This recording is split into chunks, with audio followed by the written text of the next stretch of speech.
So now the time is 11:05. Officially, we are supposed to get into the session. But before that, any first-time attendees here?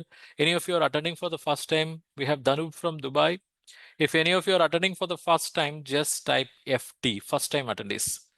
Yeah, Nijantan is attending for the first time. Harsha, first-time attendee. Timareddy, Shahrukh, Gayatri, Babaditya, uh, Harish Babu, Edela, Saurabh Kumar, Neha, Haribabu, Vinti, Srinidhi. Okay, so we have so many first-time attendees as well. And any diamond members are here? Any diamond members? If you're a diamond member, just type diamond. Narendra Kumar, SK, Prashant Pradeep, Haribabu. Any diamond members here? If any diamond members are attending the session, please type FT. Sorry, please type diamond. Please type diamond. Wow, we have Danub, Abhi, Srinivas, Pallavi. Okay, diamond members. And diamond members, I hope you know this is basically a foundation setting session where we are going to revisit the fundamentals in financial ratio analysis. Of course, you have access to advanced discussions in your diamond membership, but this is a foundation setting session, and I believe this will be a refresher session for you as well.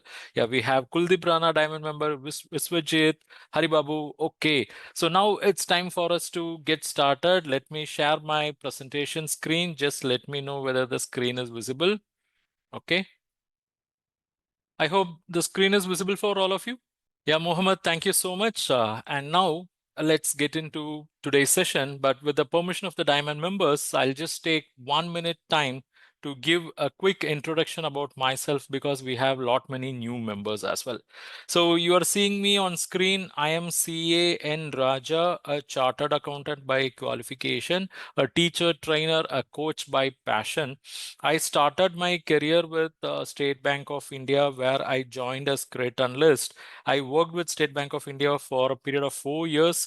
In very short period after joining as credit analyst, I was elevated as team leader of credit processing cell, where I had opportunity to work on loan proposals starting from the ticket size of 10 crore to 500 crore.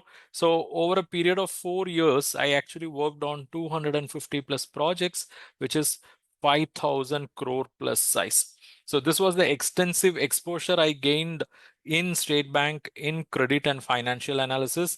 Then I came out and started my CA practice. And during my practice days also, I focused on project finance and debt syndication as my core practice areas. Parallelly, I also took up teaching assignment.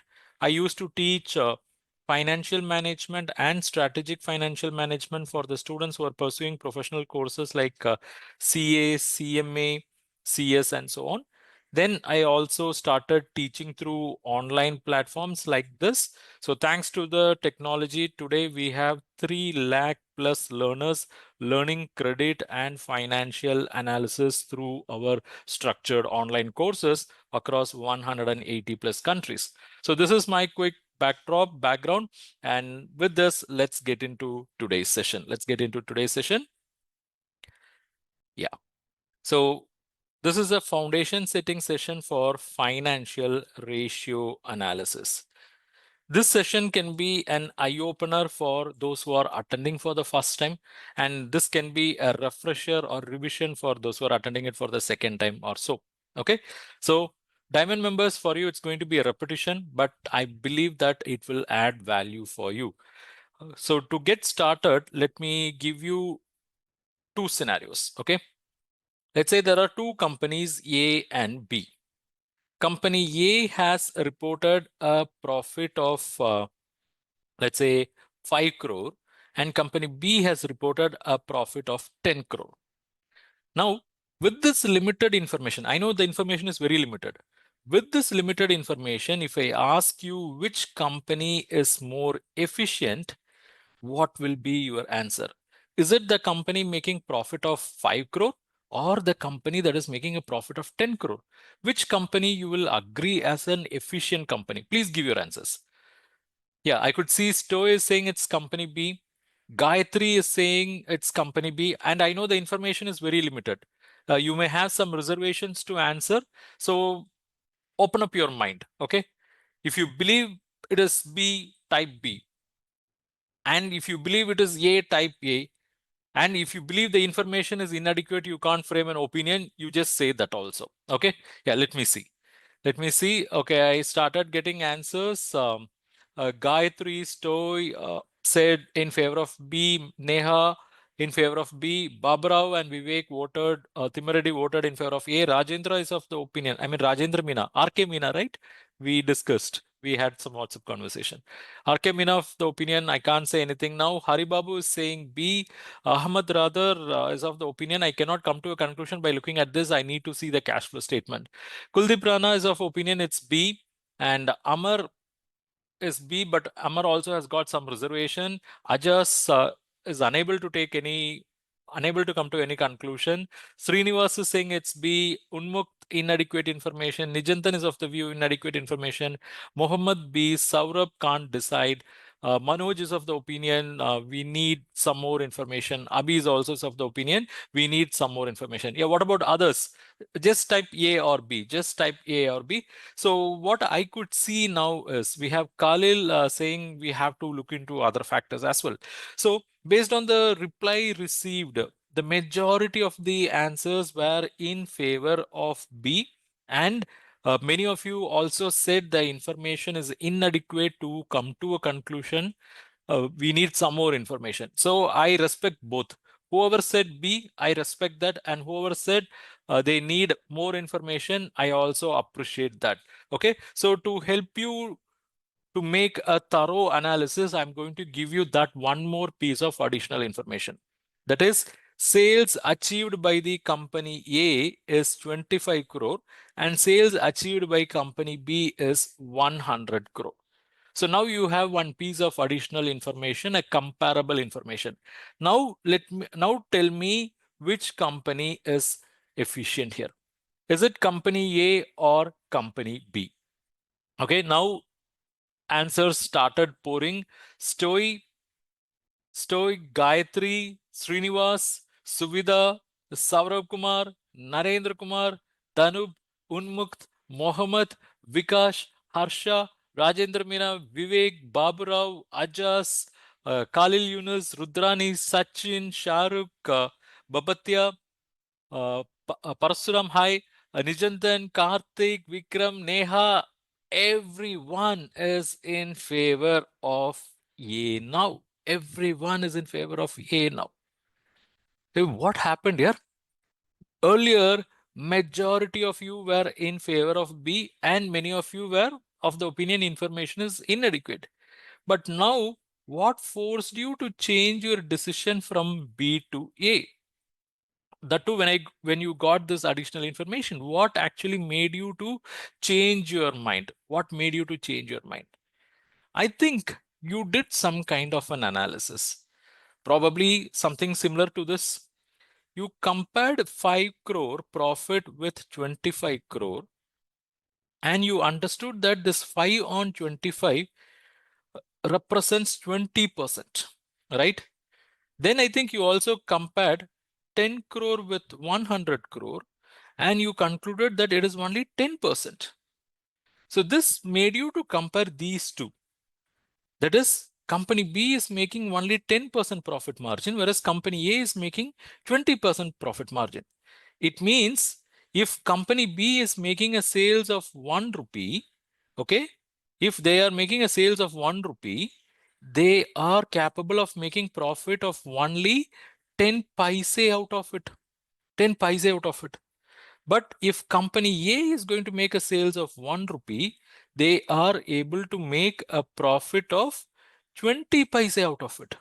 So I think you went to the grass level of comparison and it actually makes sense. Is it not? Because the sales 1 rupee in both the cases it is same. But company A makes only 10 paise profit. It means 90 paise goes towards expenses. Whereas company B makes 20 paise profit. It means only 80 paise goes towards expenses. That means they are making 20% profit margin, which is greater than 10 percentage profit margin. And I believe that's the reason majority of you concluded company A is better than company B. So the kind of analysis what you have done here is called as profitability analysis. Is called as profitability analysis, where you just did only one part. Profitability analysis is a big area where you just did only one part. That is, you compared the profit with the sales, and in order to express that as percentage, we have to multiply with 100. So this basically gives you what is known as profit margin. And this is actually a ratio. This is actually one of the financial ratio which is widely used by the key stakeholders. Key stakeholders, whoever going to evaluate a business, they will look into this ratio. They will look into this ratio to understand how efficient the business is able to make profit out of the sales. Are they making 10%, 20%, 30%, or are they losing money, or are they making only thin profit? Okay. So this is one of the widely used ratio, and I believe you all have did this analysis, whether you are aware of this ratio or unaware, but this comparison helped you to take a decision. And let me tell you, that's the power of ratio analysis. That's the power of ratio analysis. Why I'm saying it is a power of ratio analysis? Because earlier, when you took decision based on raw data, that is when you are just given the information about the profit and nothing else, many of you were actually inclined towards B, and many were of the opinion information is inadequate. But many sided B because you are taking information by looking at the standalone. Sorry, you are taking decision by looking at the standalone information. In finance, never ever take a financial decision by looking at the standalone numbers. You have to compare them. You have to compare them with the relatable parameter. Here, profit can be compared with the sales, which is a relatable parameter. And when we compared it, it gave us an additional information. Yes or no? When we compared, it gave us an additional information. And that additional information helped us to take what is known as meaningful decision. Meaningful decision. And that's the actual role of the financial ratios. That is, it should give you additional information so that you can take meaningful economic decision. Here, changing your decision from B to A was actually facilitated only because of the ratio called profit margin here, only because of the ratio called profit margin. Okay, so this is the backdrop I want to set today to kickstart our session. Is this clear? Whether my message is loud, clear, and straightforward? If everything is clear and if you are ready to jump into the session, just type start. Just type start so we can deep dive. Yes. Thank you. Thank you so much.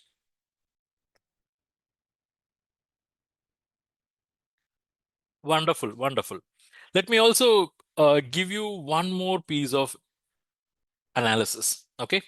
Now look at this. There is a company. Let's say the name of the company is X Limited. In 2024, they had, let's say, current assets of 30 crore. In 2025, their current assets is 100 crore. So here the information what I'm supplying is current asset. If any of you do not know what is current asset, these are all the assets which can be converted into cash within a period of 1 year. So they may be in the form of cash itself. They can be in the form of deposit. They can be in the form of inventory, goods. They can be in the form of money due from customers. But all those assets can be converted into cash within a period of 1 year. So we call them as current asset. Okay. So now my question is, in 2024, they had 30 crore of current asset. In 2025, they have 100 crore of current asset. In your opinion, in which year they appear to be more comfortable? In which year they appear to be more comfortable? Is it when they had 30 crore of current asset or when they have 100 crore of current asset? In which year they are more strong? Is it when they had only 30 crore or when they have 100 crore? I mean, do not get into deeper analysis just because I have given only the limited information. I've given only the limited information. Look at this information and what comes to your mind. Okay, we'll do deeper analysis after this. Yeah. So let me see the responses. Saraswati is saying 2025, Surya Narayana 2025. We have Nijantan and Yunus favoring 24. Ajas, more information needed. Vikas 2025. Imithias 2025. Krishna Prasad, Harsha 2025. We have one or two participants, Neha and Haribabu 24. Amar Sachin 25. Mohammad Ashish 25. Then Gayatri 25, Kuldeep Rana 25, Bhagwat 25. Vivek is of the opinion more information is needed. Okay. Stoy unable to ascertain, Yashwant Kumar 25. So here also what is happening is majority of the participants are favoring that in 2025 this company appears to be more comfortable or more stronger because they have 100 crore of assets. Earlier, they had only 30 crore. It means there is a growth of around 70 crore. So they have grown big. So it appears that in 2025, they are stronger, they are more comfortable. But as I told you earlier, we cannot come to a conclusion just by looking at the standalone numbers. Here, this is the standalone number. Here, if at all a comparison can be done, it is only the growth. That is from 30 crore, this has grown by 70 crore. So it is 100 crore, but no other comparison is possible. But in finance, if you want to take decision, you need a comparable information. So for that, let me give you one more piece of information. One more piece of information, that is the current liability. Current liability means these are all the liabilities that have to be repaid within a period of 1 year. Current assets means they can be converted into cash within a period of 1 year. Current liability means these are all the liabilities that have to be repaid within a period of 1 year. Okay. Now look at here. In 2024, their current liability is 15 crore. In 2025, their current liability is 120 crore. 120 crore. Okay. Now tell me in which year they were comfortable. Is it in 2024 or 2025? Okay. Answers started pouring. Yeah. Nijantan 2024. Okay. Harsha 24. Vikas 24. Mithyas, Saraswati, Krishna Prasad, Saravanan, Mohammad Wasim, Yashwant, Narendra Kumar, Babu Rao, Khalil Yunus, Gayatri, Srinivas, Ajas, Manmit, Sachin, Haribabu Vinti, Danub, Kuldeep Rana, Purna Chandra Rao, Rudrani, Vivek, Amar. The gap is going. The gap is going. Rudrani, yeah. Karthik, Amar, Saurabh Kumar, Ashish, Sarfraz Alam.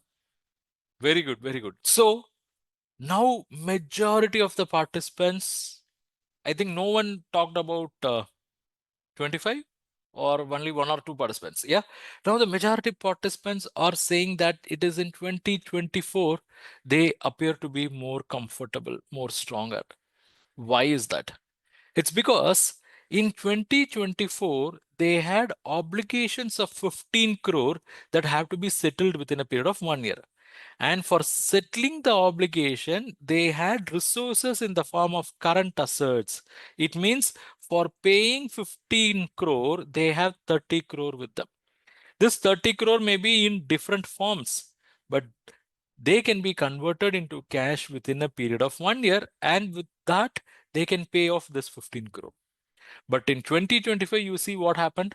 Within 1 year, they have to pay 120 crore. And for paying 120 crore, what they have is only 100 crore. It means they are staring at a shortage. They are staring at a shortage of 20 crore. They are staring at a shortage of 20 crore. And I believe you did this analysis. You did this analysis. You compared 30 with 15. You are comfortable. The resources are twice of the obligation. You compared 100 with 120 and you concluded that resources are not adequate. So let me do that comparison here. I compare 30 with 15. I put the 30 in the numerator, 15 in the denominator. I get the value as 2. And I write it as 2 is to 1. And you know what does that mean? For every 1 rupee of the current liability, this business is having 2 rupees of current asset. So with this 2 rupees, paying this 1 rupee is easy. And even after paying that 1 rupee, the business will be still left with 1 rupee of current asset, which will help them in running their day-to-day operations. But if you look at 2025, they have current assets of only 100 crore for settling 120 crore.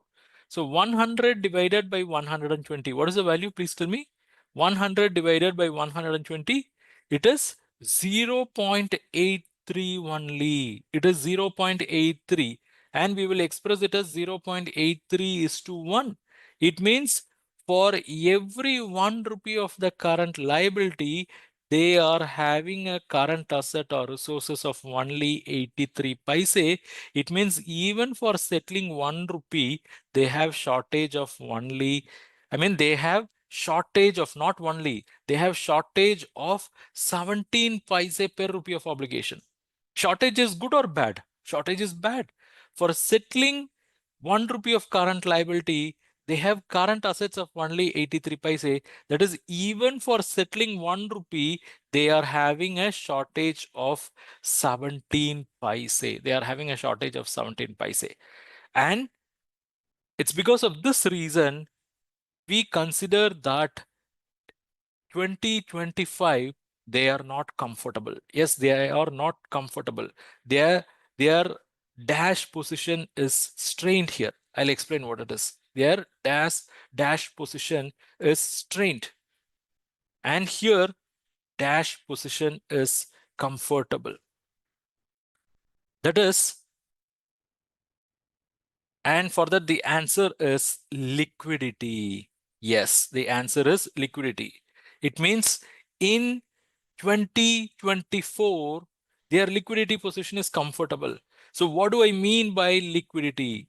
Liquidity means ability to meet the short-term expenses, short-term obligations without any difficulty, In 2024, do they have any difficulty on the liquidity side? No, because they have to pay 1 rupee, they have 2 rupees with them. It means their liquidity position is comfortable. Whereas in 2025, they have to pay 1 rupee and they have only 83 paise on hand. It means they are having a shortage of 17 paise per rupee of obligation. Their liquidity position is strained. So look at here. Let me just give you these numbers once again. Current ratio of 2024 is 2:1, and of 2025, current ratio is 0.83:1. Now, just by looking at these ratios itself, I can come to the conclusion that in 2024, they are comfortable. In 2025, they are not comfortable. Yes or no? Without even looking at the big numbers, that is 100 crore, 120 crore, or 30 crore or 15 crore, without looking at big numbers, just by looking at this ratio, I can come to a conclusion that for paying 1 rupee, they have 2 rupees. They are comfortable. For paying 1 rupee, they have only 83 paise. They are not comfortable. Yes. And that's the power of ratios. That's the power of ratios. And that's why financial ratio analysis is considered as one of the important tool in financial analysis. Okay, now let's go little deeper. So now we understand that ratios means they are basically a relationship between two numbers. Okay, that relationship should be created in a logical way. Only then we can make use of the ratios. And ratios can be broadly classified into 4 categories. One is liquidity ratios. Two is capital structure ratios. Three is One is liquidity ratio, two is capital structure ratios, three is profitability ratios. Okay, capital structure or solvency we can call it.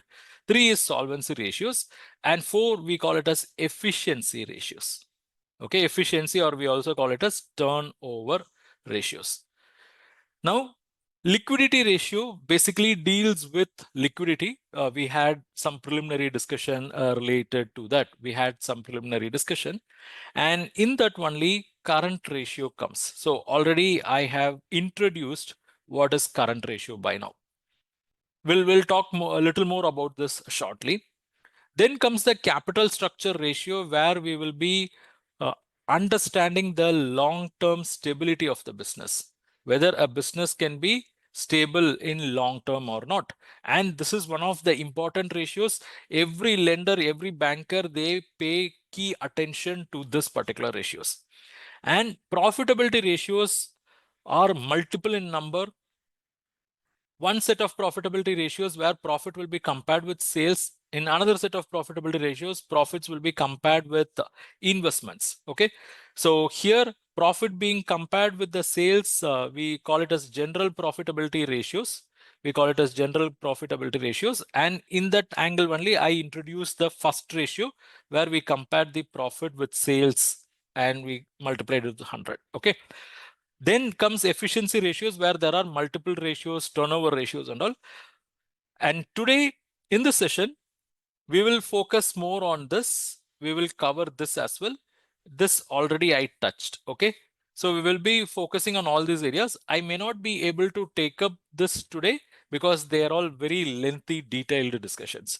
But we will focus more on this, which is considered as fundamental and very important in ratio analysis. Now, a question may arise: why banks have to pay so much attention to liquidity ratios? Okay, why banks have to pay so much attention for liquidity ratios? Now, just tell me, look at the scenario. Let's say a company has approached you for a loan. A company has approached you for a loan. They are already running business. They are making 10% profit margin. Okay, this is a company already running. They are making 10% profit margin. They have asked a loan from your bank. Your bank has also given the loan. And with the loan, they have put up a project, and that project clicked. It worked very well. And because of that, the profit margin of the company moved from 10% to 25%. Earlier, they used to make only 10% profit, but now they are making 25% profit. And let's say this loan was given at the rate of 12%, 12% interest. Now, look at here, the profit of the business has jumped from 10 to 25%. It means that customer is making additional profit of 15%. Now, if that customer is making additional profit of 15%, will he pay additional interest to the bank? Will he pay additional interest to the bank? Because it's because of the bank money only he has put up the project, and because of that he is able to make more sales, he is able to make more profit. But my question is, since because he put up the project with bank loan, and since because he is able to make more profit, will he pay additional interest to bank? All of you, please think and tell me, will he pay additional interest? Answer is absolute no. He will not pay additional interest. Why? Because already both banker and the borrower has gone into an agreement where the interest will be only 12%, let whatsoever may happen in the business. So if a business is going to make more profit, banker is not going to get any additional share. But let's say instead of a project becoming success, it is landing into failure. Earlier, they were making 10% profit. Now the project failed terribly. And because of that, instead of making profit, this business started reporting losses. And they are not making enough cash to pay interest.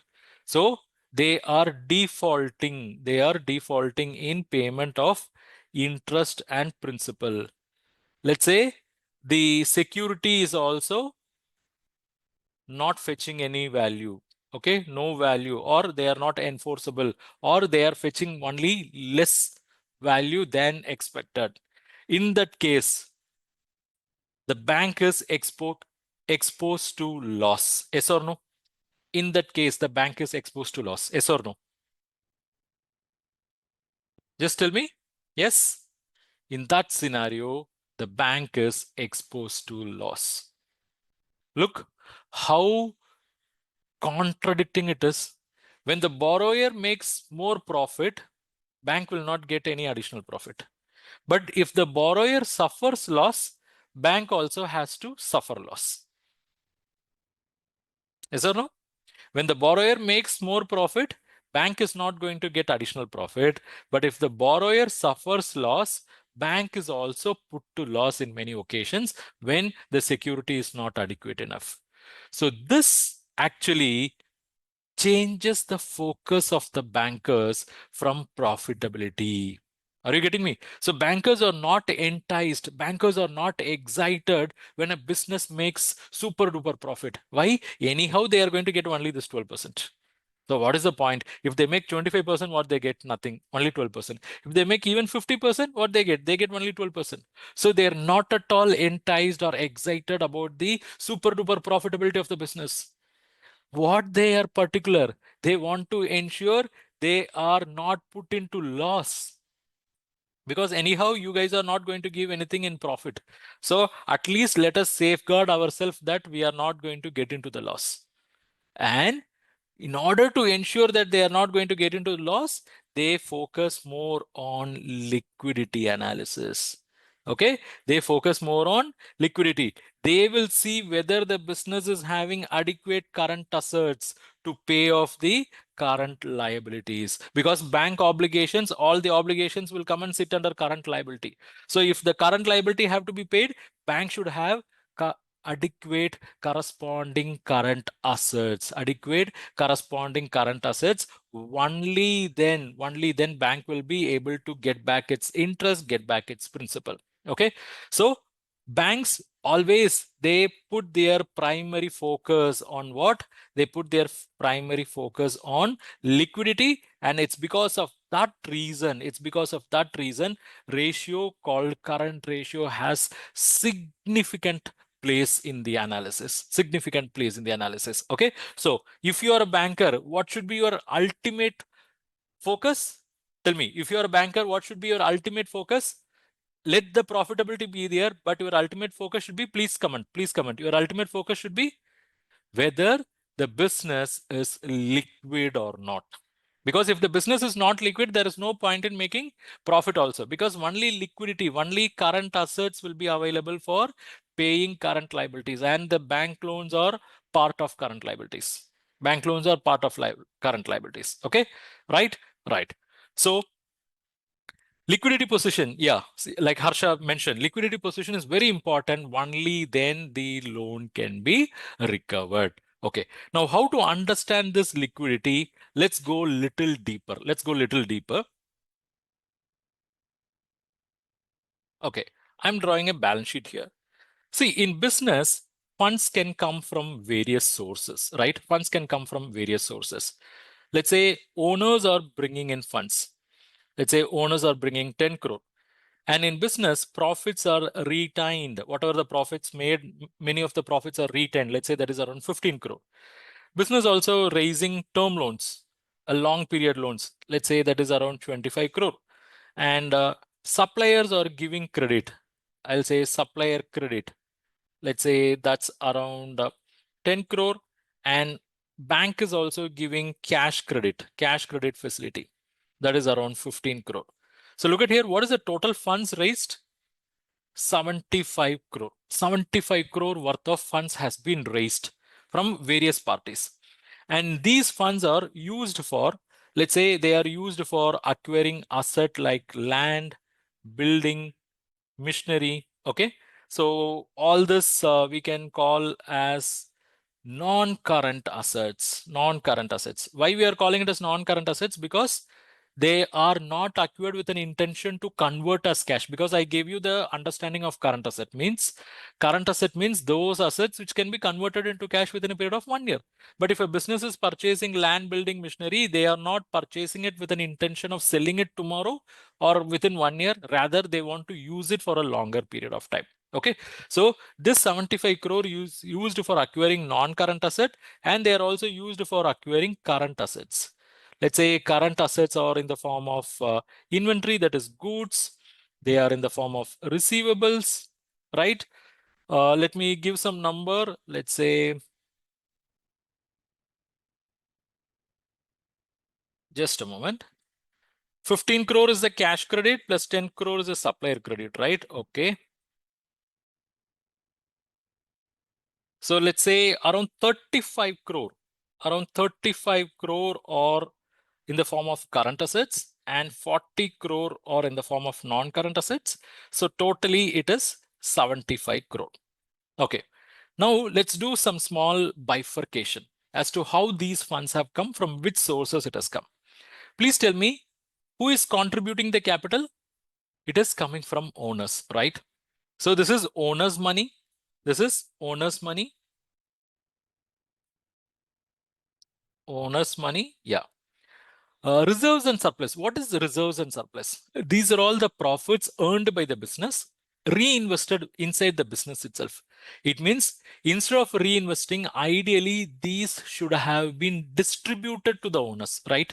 Because owners are entitled to profit. These are all profits reinvested inside the business itself instead of being distributed to the owners. So who is ideally eligible for this money, reserves and surplus? Who is the claimant for this money? Please answer. These money ideally should have been distributed to the owners. So I can say this is also owner's money. Owner's money. Harsha, not bank money, owner's money. So look at here. Out of 5 different funds, 2 funds have come from owners.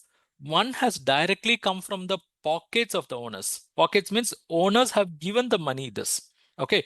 Reserves and surplus are supposed to go outside the business, but it has not gone outside the business. That got reinvested within the business. Okay. But the claimant for that money is also owner. So these 2 funds, that is 10 plus 15, 25 crore has come from owners directly and indirectly. Okay. Now, term loan. Who is giving this term loan? Banker. Supplier. Again, the name itself clear. And bank. So this has come from outsiders. Term loan has come from outsider. Supplier credit has come from outsider. Bank cash credit is also from outsider. So what does that mean? We have another set of funds which has come from outsiders. That is term loan, supplier credit, bank credit. 25 plus 10, 35, 40, 50. 50 crore has come from outsiders. 25 crore has come from owners. Is this clear? Just type clear because I'm going to change the pattern now. So far, is it clear? Funds have come from owners. Funds have come from outsiders. But if you want to do liquidity analysis, this bifurcation will not help. If you want to do liquidity analysis, this bifurcation will not help, but it will help you somewhere else, which we will cover in today's session itself. So if you want to do liquidity analysis, you have to focus on timing of the fund. You have to focus on timing of fund. Shaunak, yeah, Shaunak, correct. Director's unsecured loan. Director's unsecured loan, if it is considered as quasi-equity, then we can treat it as owner's fund. Otherwise, it has to be seen as outsiders funds. Okay. Now listen, for liquidity analysis, the focus is timing of fund. Whether the funds which had come is a short-term fund or long-term fund. That's it. Okay. Now, please answer me. The money which has come from bank cash credit, which is repayable within a period of 12 months, is it short term or long term? Just type ST or LT. Just type ST or LT. This is short term. Supplier has given a credit which have to be repaid within a period of, let's say, 30 days, 60 days, or 90 days. Short term or long term? It is short term in nature. Okay. Then there is a term loan. There is a term loan. Let's say bank has given a term loan for a period of 5 years. It is long term. The reserves and surplus and capital, which are payable to the owners only when the business is closed, only when the business is closed, short term or long term? These are long term. Okay. So now what we have done is we have classified the funds on the basis of time. So what we have is we have 3 long-term funds and 2 short-term funds. This business has raised 3 long-term funds and 2 short-term funds, right? What is 3 long-term funds? Capital plus reserves and surplus plus term loan. All three put together, how much? It is 50 crore. It is 50 crore. And what is the short-term fund? Supplier credit and bank credit. 10 plus 15, it is 25 crore. Okay. Now let's put our focus on the asset side. They have purchased non-current assets. They don't have any intention to sell these assets within a period of 1 year. Are they long-term or short-term? These assets, are they long-term or short-term? They are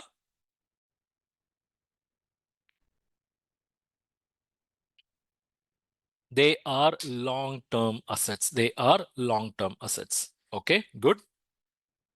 Current assets, they've acquired inventory, they've acquired receivables, and all these are done with an intention to convert them into cash within a period of 1 year. Long-term or short-term? These are short-term assets. Okay. So now let us group the assets. Let us group the assets and liabilities. So this is the grouping. So this is long-term sources. This is short-term sources. And look at here. There is a long-term asset, short-term asset creation. Now, are you able to make something out here? Business is raising long-term sources for creating long-term assets. Yes or no? Yes or no? Business is raising long-term sources for creating long-term assets. Business is raising short-term sources for creating short-term assets. Look at the beauty. Okay. Yeah, Yashwant has a valid observation. I'll come to that, Yashwant. So now what we can infer is business can raise long-term funds.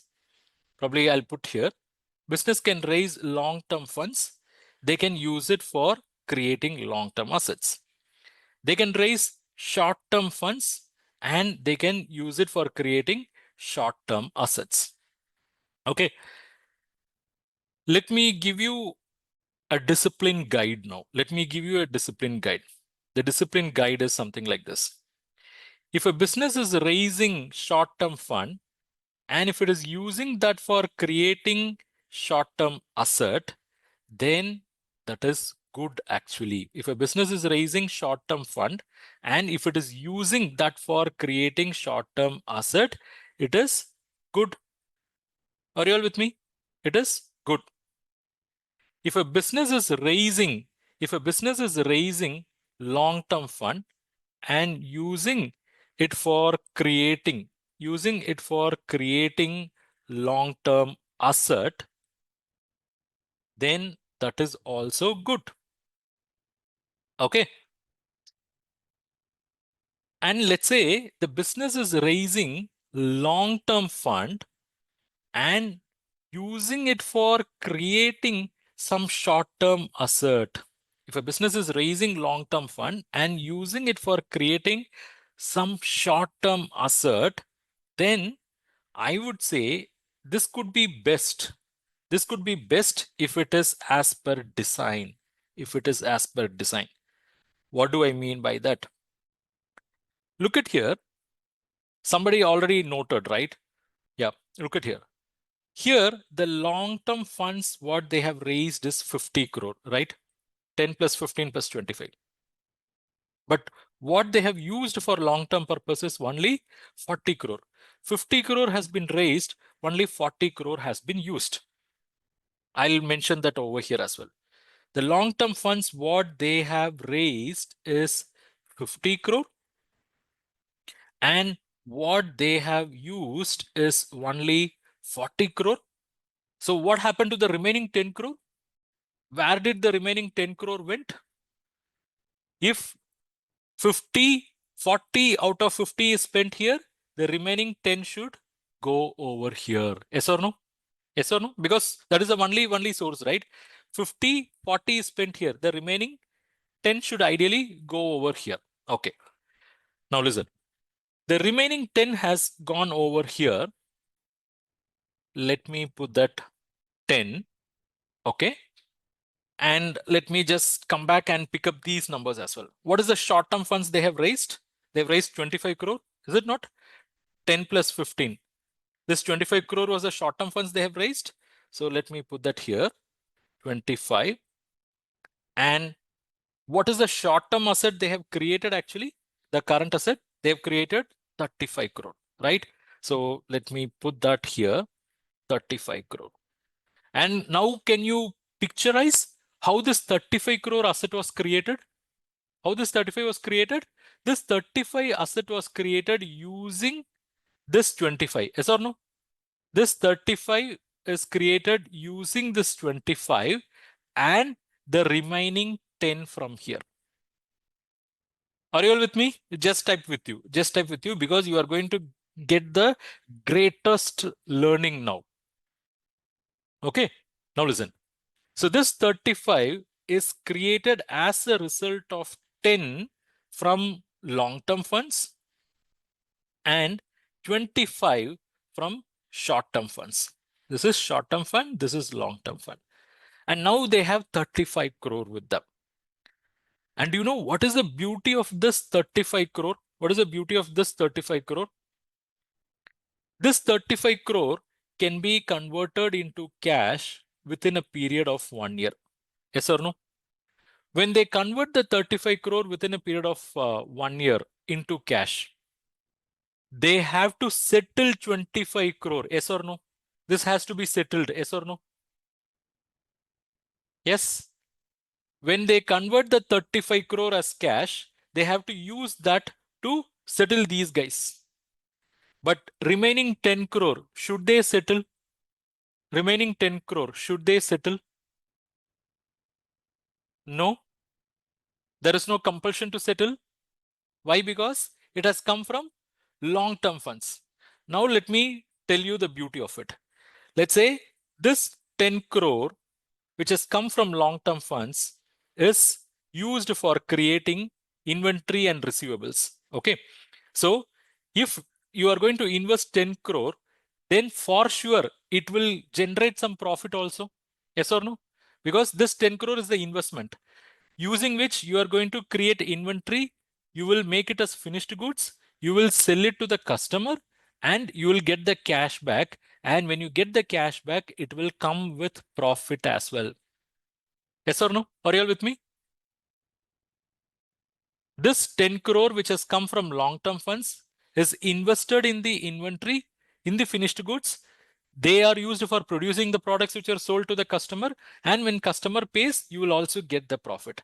Let's say this 10 crore is going to help this business in making a 10% return, that is making 1 crore profit. It means if the 10 crore is invested in this process, they will get back their cash as 11 crore. They will get back their cash as 11 crore because they are investing in their core business. So what is the profit they are making here? What is the profit they are making? The profit is 1 crore. And let's say this process takes 45 days time. This process takes 45 days time. That is, they put the inventory 10 crore and in 45 days, it is produced and sold and cash is collected from the customer. In 45 days, this 10 crore is becoming 11 crore. They are making a profit of 1 crore. So when the 11 crore comes, do they have the compulsion to pay back the 10 crore? Do they have immediate compulsion to pay back the 10 crore?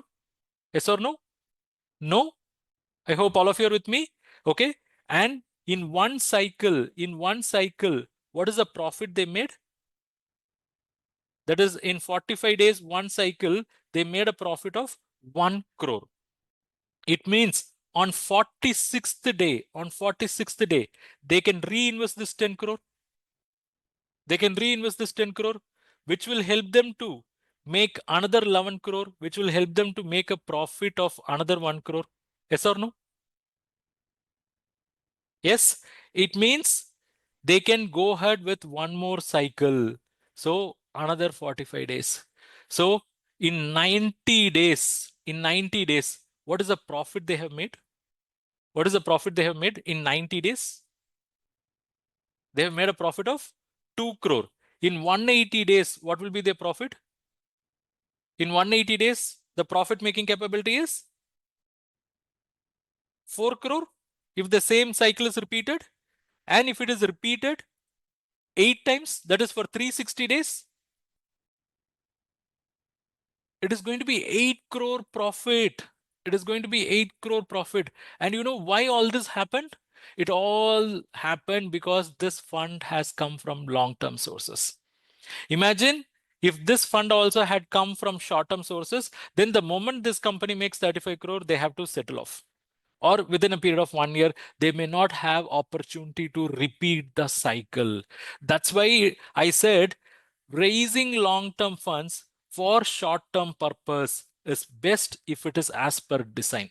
Here, they have raised 50 crore. They are aware their long-term requirements is only 40 crore. They've raised another 10 crore basically to support the short-term asset creation, because they know if they invest in short-term asset, that will give them the ability to make more profit by repeating the cycles again and again, at least 8 times in a year, at least 8 times in a year. So if it is as per design, then using the long-term funds for short-term asset could be the best thing an organization could do. Okay. But the worst thing is, if it is not as per design, then that will be a diversion. Abhi, I'm coming to your point. Okay. See here, when I say long-term funds, it can be from various sources, because what are the items we have classified under long-term funds? Owner's money, retained profits, term loans, right? These three are long-term funds. Owner's money, owners, do they need anyone's permission to use their capital in investing short-term assets? Yes or no? Tell me. Owners, do they need anyone's permission to use their money for investing in short-term assets? Answer is absolutely no. Owners, do they need anyone's permission to use their profits, for investing in current assets? No. But if they are going to use term loan for investing in current asset, and if it is not as per design, then they are actually committing a mistake. Let's say, for example, the bank has given a term loan for purchasing plant and machinery. And if that money is diverted for investment, then that is bad. Are you all agreed? If a term loan has come for purchase of specific plant and machinery, so instead of using that money in purchasing the machinery, if that is diverted for current asset, then that is a diversion. Then it is not as per design. I always maintained as per design. Here it is not as per design, because here the design is ideally this money is supposed to go to machinery, but you have changed the design. That is not acceptable. Okay. So if this is happening, this could be the best thing that could happen for a business, because business will get a lot of opportunities to repeat the cycle. Especially if it is a profit making business, then it could be the best thing. They can have disproportionate profit making capability, right? So we have understood that using short-term funds for short-term purpose is good. Using long-term funds for long-term purpose is good. Using long-term funds for short-term assets could be best if it is as per design. So we have seen three angles, but there is one angle which I'm yet to touch. That is using short-term funds for long-term assets. Using short-term funds for long-term assets.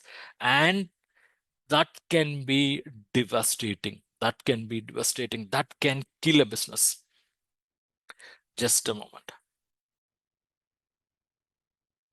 Just be with me. So Timareddy is asking whether bank will agree for using long-term funds to short-term assets. Timareddy, banks give long-term loans for creating short-term assets. Banks will be giving long-term loans for supporting short-term assets.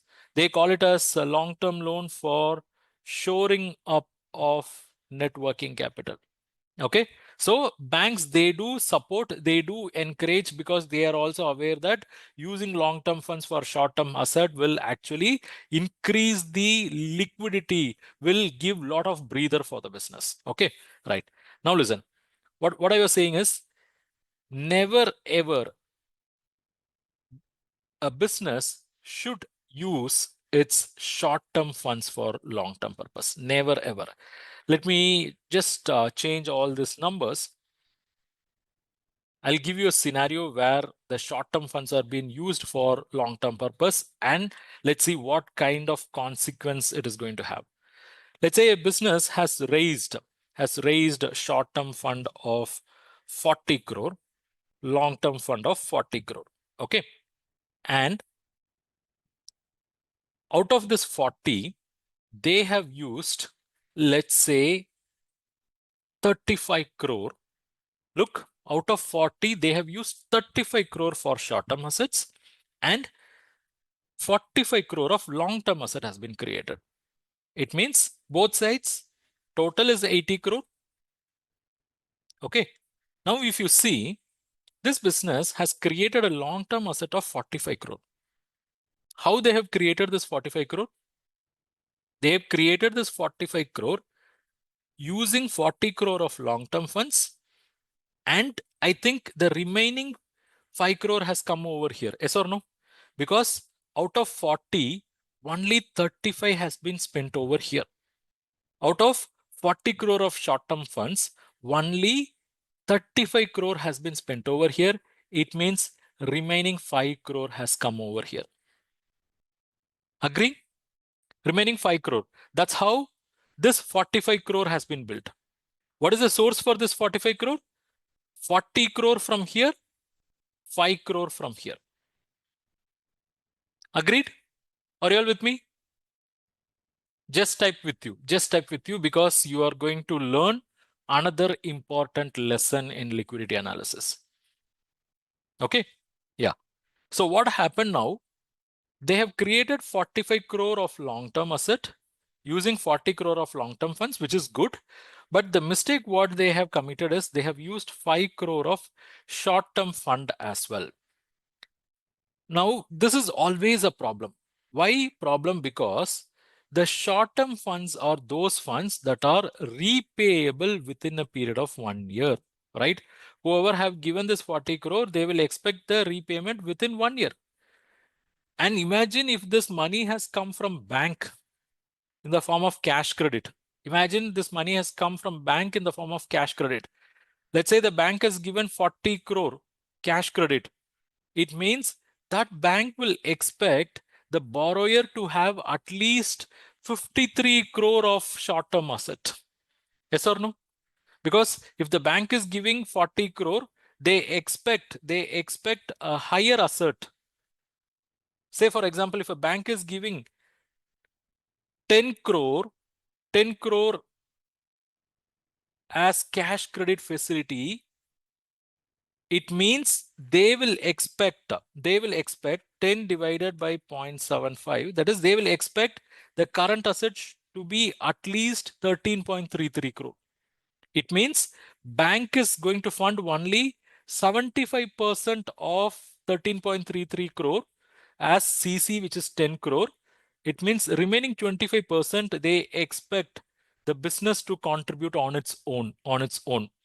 Now tell me, this bank, now put yourself as a banker. You are seeing that you have given 40 crore. You expect the corresponding assets to be at least 53 crore, but what you are seeing is the current asset is only 35 crore. What you will do in this scenario? You have given loan of 40 crore. You want this current asset to be 53 crore, but current asset is only 35 crore. What you will tell them? You will warn them. You will caution them, right? You will reduce the drawing power, or you will ask them to repay. Yes or no? You will ask them to repay. Now just imagine, you have noticed as a banker, it has come to your notice that your attention that they have drawn 40 crore, but they have only 35 crore. So because of this reason, the account will turn out to be irregular. And if the irregularity continues for 90 days, what will happen? If the irregularity continues for 90 days, what will happen? All of you, please tell me. If the irregularity continues for 90 days, this loan account will become NPA. Yes or no? It will turn NPA. Let's say you have given all the instructions to this company to make this as 53 crore, or you have given all the instructions to bring down the outstanding to match it with this level. If both the things are not happening, they are not making it as 53 crore, or for 35 crore of short-term assets, the corresponding cash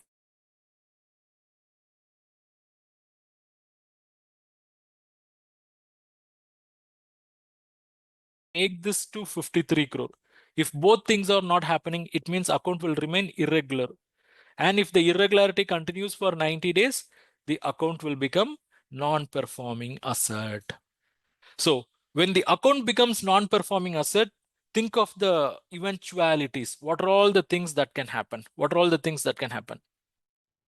What the bank will do now? Bank will try to sell all these assets, yes or no? The bank will try to sell all these assets. Am I right? Because these are all the primary securities.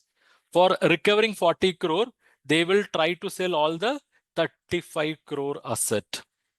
So now tell me, what is the loan outstanding? 40 crore. What is the asset available?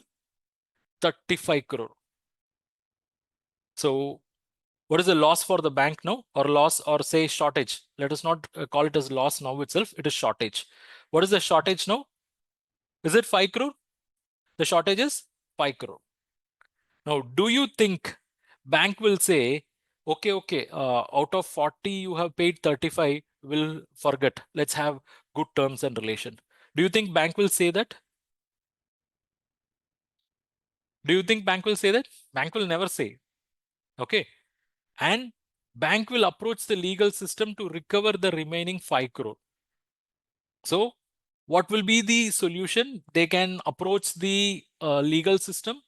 They can approach the court of law and make a claim for remaining 5 crore.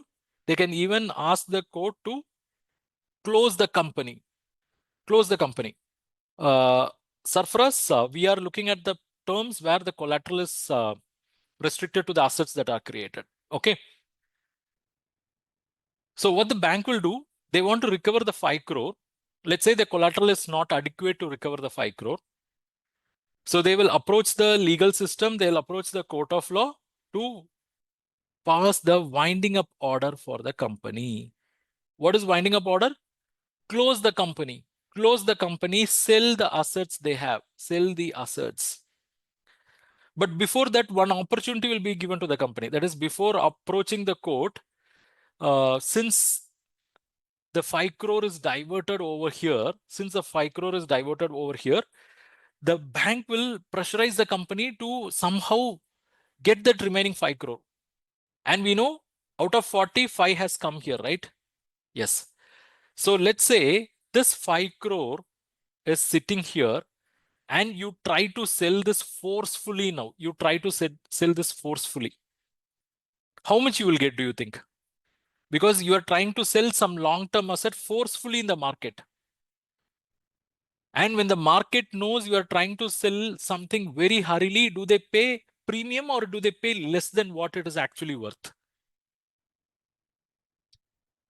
If you try to sell something forcefully because you are so desperate, you want the money, you have to settle the bankers, the bank will pay you what is less than the market value. We call it as for sale value. We call it as for sale value, less than market value. So you have diverted 5 crore over here. Let's say that 5 crore had come in for purchasing some land and you are forcefully selling that in the market at a for sale value. Let's say instead of 5 crore, you are able to get only 3.5 crore. You are able to get only 3.5 crore. Okay. So now let's come here. The loan outstanding was 40 crore, 35 crore was already paid. The shortage was 5 crore. Now out of the 5 crore, 3.5 crore has been paid. What is the shortage now? What is the shortage now? Still the shortage continues. Shortage is 1.5 crore. Shortage is 1.5 crore. Now, at this point, do you think bank will say, okay, we'll forget 1.5 crore? Do you think they will say? They cannot. They cannot say that because look, they have so much of long-term assets. Out of 45, only 5 crore has been cleared off. It means they still have 40 crore. When they have so much of asset, why the bank has to say, okay, forget about it? No, they will not. So they will approach the legal system. They will ask for winding up order. They'll ask for appointment of liquidator. So a liquidator will be appointed to sell off the assets of the company. Now, what is the asset that are at disposal of the company? Out of 45, 5 was sold already. It means the asset at disposal is 40 crore. Now, this liquidator will be appointed to sell this 40 crore for realizing how much? For realizing how much? Why liquidator was appointed here? Why liquidator was appointed here? Please tell me. Because the bank is yet to recover its 1.5 crore. Yes or no? The bank is yet to recover 1.5 crore.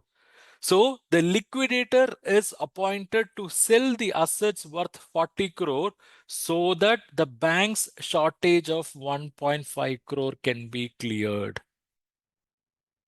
Look at here, how strange.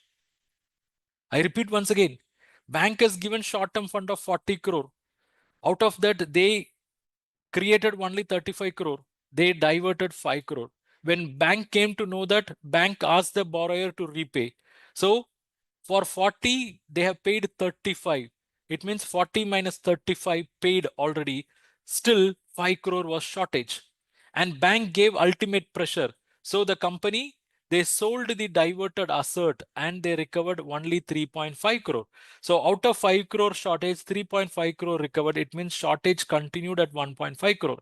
Bank was not ready to leave. Bank approached the court of law to wind up the company, sell the existing asset. They are left with the remaining asset of 40 crore. And a liquidator was appointed to sell this 40 crore worth of asset so that they can pay the bank remaining 1.5 crore. Look, for a mere payment of 1.5 crore, this business activities are closed now. Yes or no? If a liquidator is appointed means what? Business is closed. Company is wound up. Assets possession are taken and that is being sold at some throwaway price to settle these guys. That is to settle a shortage of 1.5 crore. How costly mistake this business has done. Yes or no? The costly mistake, the amount what they have diverted is only small. Is it not? The amount what they have diverted is only 5 crore and they failed in paying only 1.5 crore. But for the default of this 1.5 crore, the business itself has come to a stage of closure. This could happen. This could happen if a business is going to divert short-term funds for long-term purpose. Are you all with me? Look how disastrous it could be. A business diverting short-term funds for long-term purpose. So never ever a business should strive to commit this mistake, because if they commit this mistake, if they commit the mistake of diverting the short-term funds for long-term purpose, and if they are not in a position to correct that in near short term, that is what I'm saying that. See here, they diverted 5 crore. Let's say within 6 months, they got some long-term funds so they can correct this mistake. Then they are safe. But many businesses, they are not in that position. And only because of that, they are diverting the short-term funds for long-term purpose. And when they commit this, they are actually marking something in their calendar. When they do this, they are marking something in their calendar. Do you know what they are marking? They are marking beginning of their end. They are marking beginning of their end. And if any of you are working in NPA department, they will know 95% of the business NPAs are because of this reason. We think that business failed because of competition, because of technology, because of product quality, because of labor issues, legal issues, political issues, geographical issues. We think like that. But only 5% of the businesses are failing because of those reasons. Remaining 95% of the businesses are actually failing because of financial mismanagement. And if you go deeper into what was that financial mismanagement, you will understand they are the culprits who have diverted short-term funds for long-term purpose. The problem with this diversion is it will be not at all visible at the time of committing the mistake, because you will never know that you are committing 5 crore from CC. I mean, you will never feel this as a grave mistake you are committing. You are just transferring 5 crore from your bank account to the seller for purchasing the land. What is the big deal in that? But look where it has landed the business, right? So it could happen to any business if they are not going to have financial planning or financial discipline. So this is the major takeaway for you in today's session. The message is very simple, subtle, clear. Never ever, never ever divert short-term funds for long-term purpose. This is applicable for both business as well as personal life. And you guys, having listened all this time, I want all of you to help me in spreading this message to others. That is, I want all of you to teach this simple understanding what you have gained now. So if you are ready to teach others, just type I will teach. Just type I will teach. And what do you have to teach them? The message is very simple. Never divert short-term funds for long-term purpose. Just type I will teach. Just type I will teach. It means you got the message, you got the essence, you got the purpose. Yes? Wonderful, wonderful. Thank you so much. And oh my God, now the time is 12:17. So we started by 11:05. And now it is 12:17. Do I have your 10 more minutes to continue? It means I think we've gone deeper into liquidity analysis. Yes, do I have 10 more minutes to continue? Yes? Okay, perfect. The next area, what I want all of you to focus is the debt equity analysis. Okay, debt equity analysis, which is actually a part of capital structure ratios. Now, look at this balance sheet, or I'll just go back and copy this balance sheet. Yeah.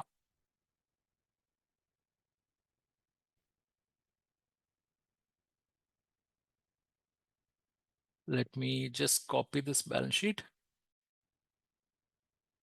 Or I'll do one thing, I'll copy paste. Okay. Now look at this balance sheet. Here you have funds raised from various people, right? Funds raised from various people, that is owners, from outsiders. And those funds are deployed for various purposes. And already I gave you the classification. Here funds have come from two different sources. Earlier, I introduced those sources, right? The funds have come from owners. Funds have come from outsiders. These are all the funds that have come from owners. These are all the funds that have come from outsiders. So what is the overall funds that have come from owners, which is 10 plus 15, 25 crore. So we call it as equity. Equity is 25 crore. And what is the funds that have come from outsiders? It is 25 plus 10 plus 15.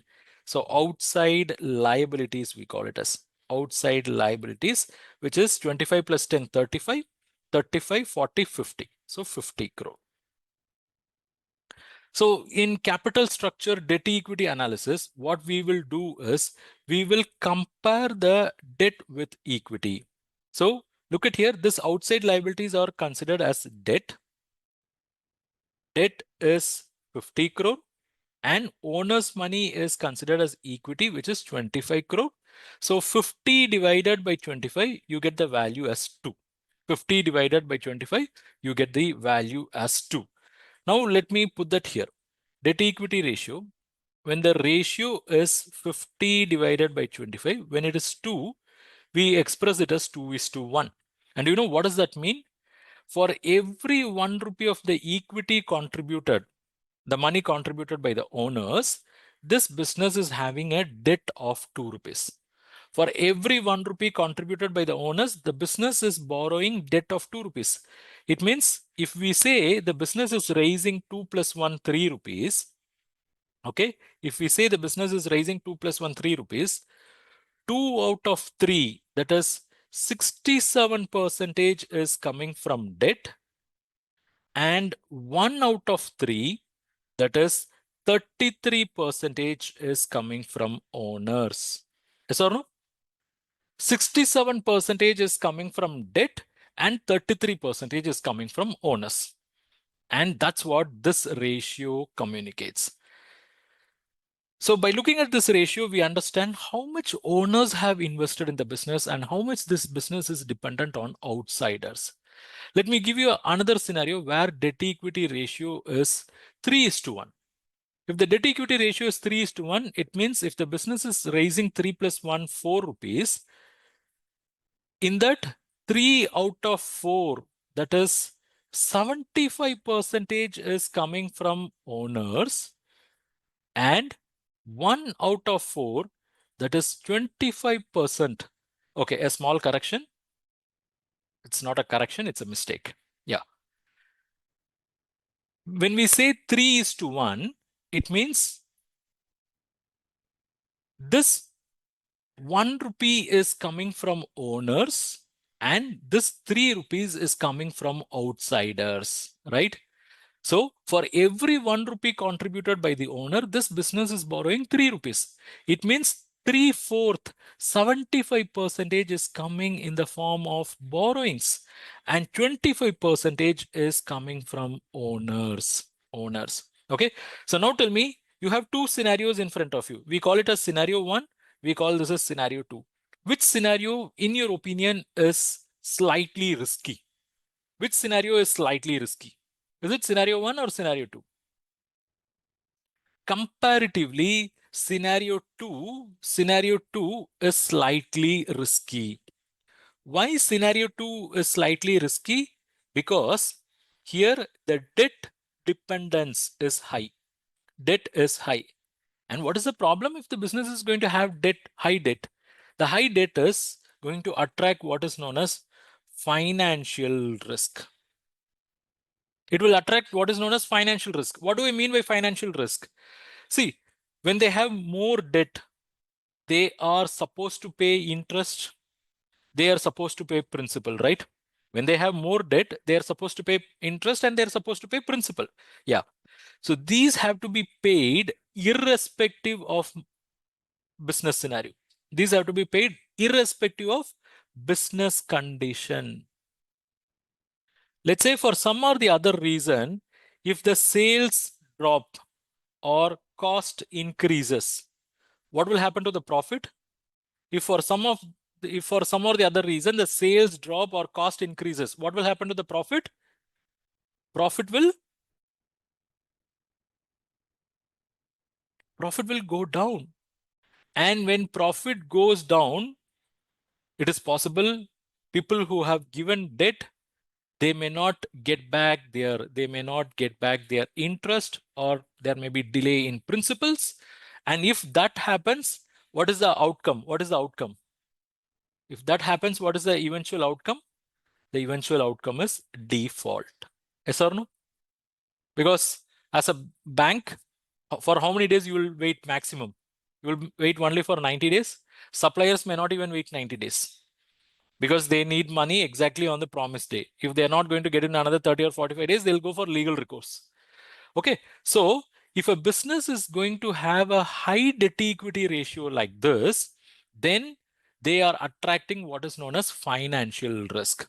It means they may not be able to pay interest and principal when their sales drops or cost goes up, because their profit will come down and that will lead to default. Here we have seen two ratios only. One is 2:1, the other one is 3:1. Actually, the ratios can go even beyond. So we have seen 2:1, we have seen 3:1. The ratios can also go up to 4:1, 5:1, right? So there are certain banks, they put a cap at this level. They say, okay, nothing beyond 3:1. Our maximum debt equity ratio, I mean, we can tolerate the customers only with the debt equity ratio of 3:1. Okay, certain banks will go up to 4:1. There are private sector banks who are ready to go up to 4:1. And 5:1 cases and all, you will see only in case of already wedded. I mean, the customer has already availed the loan And in the next year, in the subsequent years, because of their low operation, they'll get into this kind of a ratio where the bank and the customer, they somehow manage the situation. But if a new customer is approaching a bank with the debt equity ratio of 5:1, it is not going to happen. Bank will stay away, because when the ratio is 3:1, what is the outside funds? It is 75%, right? Because I told you 3/4 is outsiders funds. And when the ratio is 4:1, it means 4/5 is outsider funds. It means 80%. The business is 80% dependent on outsiders' money. And if it is going to undergo a change, okay, let's say the market is going to undergo a change, then this business will suffer. And when the ratio is 5:1 and above, we need not even think about it, because the debt portion will keep on be increasing. And this will have significant impact. This will have significant impact on the financial risk profile of the business. Actually, banks will be doing something known as credit risk rating, CRA, credit risk assessment, or credit risk rating. And let me tell you, the highest weightage is given for this debt equity analysis. Okay, banks, they won't directly call it as debt equity. They actually call it as TOL by TNW. They call it as TOL divided by TNW analysis. Yeah, Abhi, that's what I said. Banks go up to 4:1. Okay, there are banks which goes up to 4:1. There are banks who put a cap at 3:1 itself. I know there are banks who put a cap at 3:1. Certain banks go up to 4:1. It all depends on the risk appetite of the banks as well. Certain banks are ready to take risk, but do you know what they do when they go for 4:1? They charge higher interest. They charge higher interest. Okay, now what is the time now? 12:27. Shall I just extend for 10 more minutes? 10 more minutes. It's your Sunday, your lunch time. Yes? Yeah, please. Okay. So here, look, we calculated debt equity ratio something like this, 50/25, and we got the value as 2. And we were quite okay, because 67% has come from the borrowers, 33%, 67% is the debt they are taking, 33% is the money which the owners have brought in.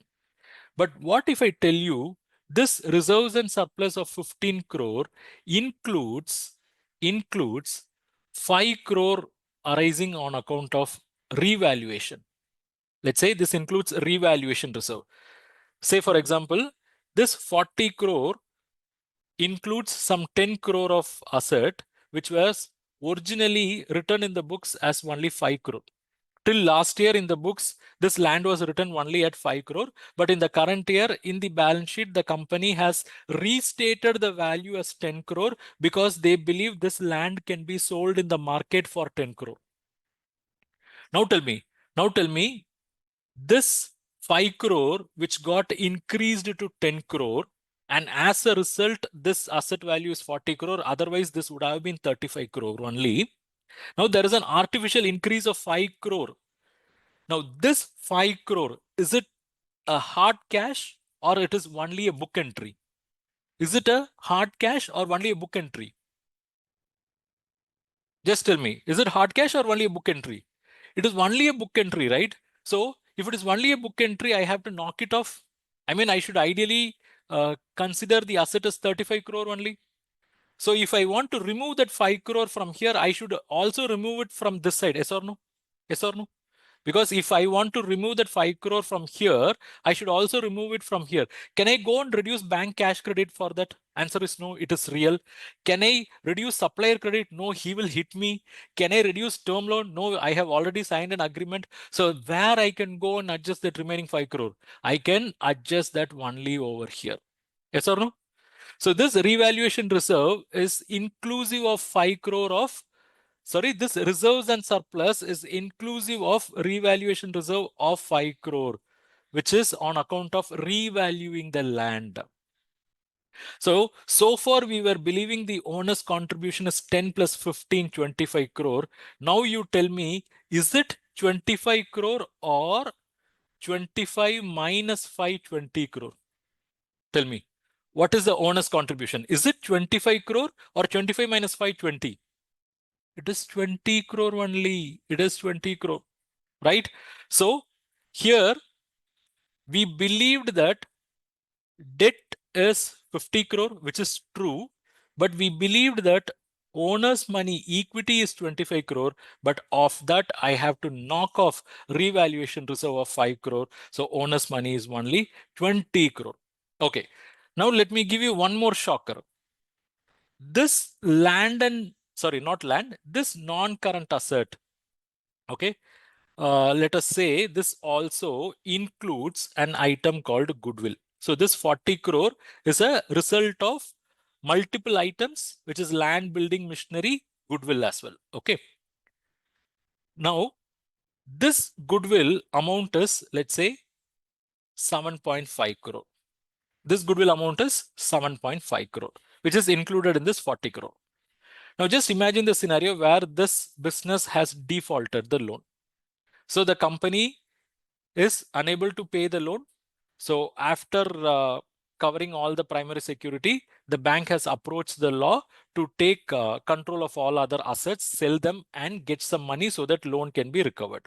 Okay. At that point, do you think the bank will be able to take control of this asset called goodwill and sell it in the market and get 7.5 crore?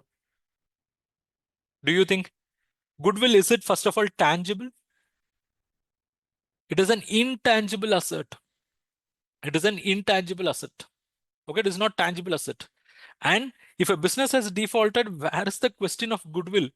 First of all, you can't touch, see, feel, nothing. Okay, then you can't even sell this. It is not saleable. It is not saleable. There will be no buyer. Who will buy goodwill of a defaulted company? Even otherwise, goodwill cannot be sold in the market. Okay, so at the time of default, this is not there in existence. So I don't want to take that surprise at the time of default. I want to be prepared for that. So I want to knock off the 7.5 crore from here. And if I do that, can I adjust it against bank cash credit? Yes or no? No.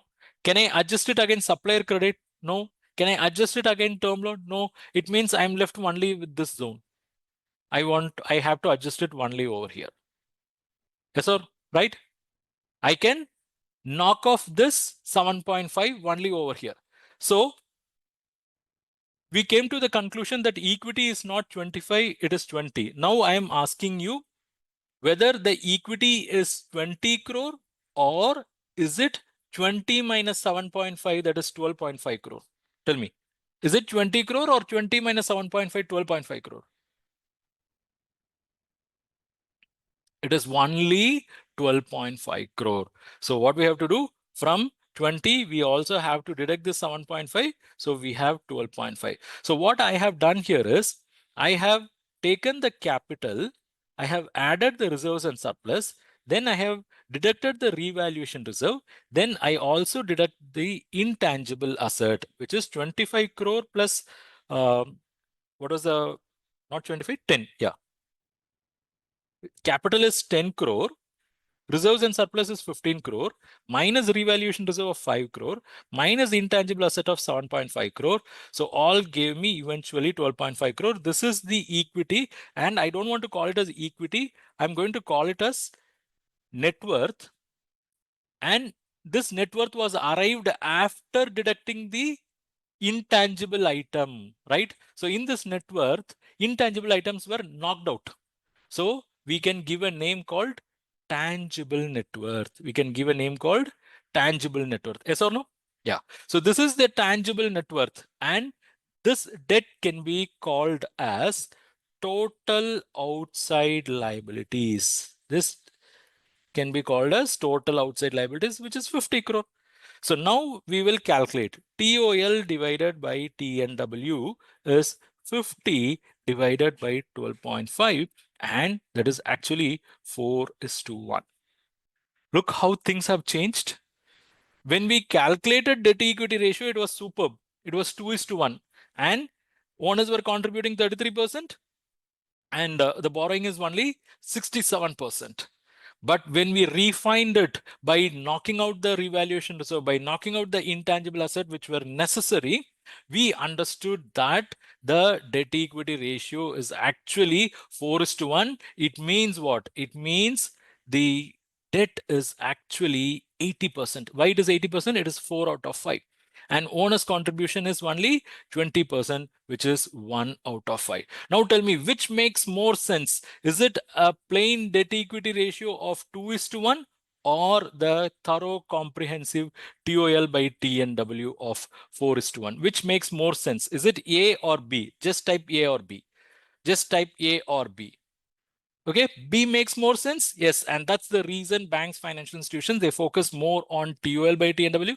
Actually, there is also one more extended version to it, that is TOL by adjusted TNW, which we will catch up in some other session. Okay, so at this point, so how are you? How are you feeling about the session? Are you deriving value? Are you deriving the value? Are you feeling the session is useful? If yes, please type useful. Please type useful. And my dear Diamond members, do I have your permission to introduce our Diamond membership to these aspiring learners? If any Diamond members are here, please type permitted. Please type Diamond permitted so that I can introduce our Diamond membership so they can continue this learning and take their learning forward. Yes, Abhi, I mean Diamond members, please type Diamond and then type permitted. Diamond permitted. Yeah, Abhi, thank you so much for the permission. Satish, Srinivas, Ashish Kumar, Baburao. Yeah, Diamond members, please type Diamond and permitted. Ashish Kumar, thank you so much. Yeah, ideal TOL by TNW ratio can be like 2:1. Okay, Srinivas, thank you so much. Ashish, Vishal, thank you so much. Let me quickly introduce our Diamond membership program. We have a membership program called Diamond Live Membership. This membership program gives you access to 130 plus pre-recorded online courses which we have published in the domains of banking, credit, finance, accounting, costing, and so on. This membership program will give you access to 100 plus ebooks which we have published in this domain. This membership program will give you access to all the live classes we conduct. That is all the past live classes as well as all the future live classes. This membership program will give you access to all future e-publications which we come out with. So these e-publications can be in the form of courses, they can be in the form of ebooks, they can be in the form of templates, they can be in the form of test series, or they can be short lessons. Okay. So this membership will give you access to that, and it is a lifelong learning experience. And today I'm going to give you a special offer which was availed by several members last week as well. We had more than 45 members upgrading to Diamond membership last week. So I'm going to open the window for you to upgrade to Diamond membership. And for that, what you have to do is you just have to WhatsApp me 90251 00249. Okay, you have to send me a message called Sunday Diamond right now.